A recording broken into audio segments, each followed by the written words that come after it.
18 डिसेंबर 2025च्या दिवशी मार्गशीर्ष महिन्याचा शेवटचा गुरुवार आहे आणि हा महालक्ष्मीचा दिवस मानला जातो। हा संपूर्ण महिना महालक्ष्मीचा मानला जातो। तर या दिवशी तुम्ही तुमच्या घरामध्ये नैवेद्य नक्की करा। हा नैवेद्य माता लक्ष्मी महालक्ष्मीच्या आवडीचा नैवेद्य आहे।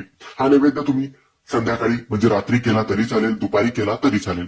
जर तुमचे मार्गशीर्षचे उपवास सुरू आहेत आणि तुम्ही जर 18 तारखेला शेवटच्या गुरुवारी उद्यापन करणार असाल तर हा नैवेद्य करायला अजिबात विसरू नका। आणि उद्यापन करणार नसाल, व्रत केले नसेल तरी महालक्ष्मीला प्रसन्न करण्यासाठी हा नैवेद्य करा आणि महालक्ष्मीला नक्की दाखवा। आता हा नैवेद्य कोणता? तर माता लक्ष्मीच्या आवडीचा नैवेद्य आहे खीर। हो मित्रांनो, मग ही खीर असेल मखाण्याची खीर, साबुदाण्याची खीर किंवा तांदळाची खीर आणि सफेद मिठाई।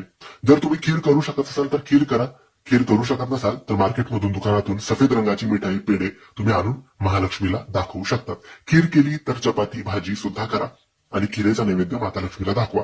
आणि हा खिरेचा नैवेद्य आपण आधी खायचा आहे। उपवास असेल तर खीर खाऊनच आपण उपवास सोडायचा आहे। खीर कोणतीही करू शकता, साबुदाण्याची केली तरी चालेल, मखाण्यांची केली तरी चालेल, तांदळाची केली तरी चालेल, पण शेवटच्या गुरुवारी खीर करायला अजिबात विसरू नका, कारण खीर माता लक्ष्मी महालक्ष्मीची आवडीचा नैवेद्य मानला जातो। धन्यवाद।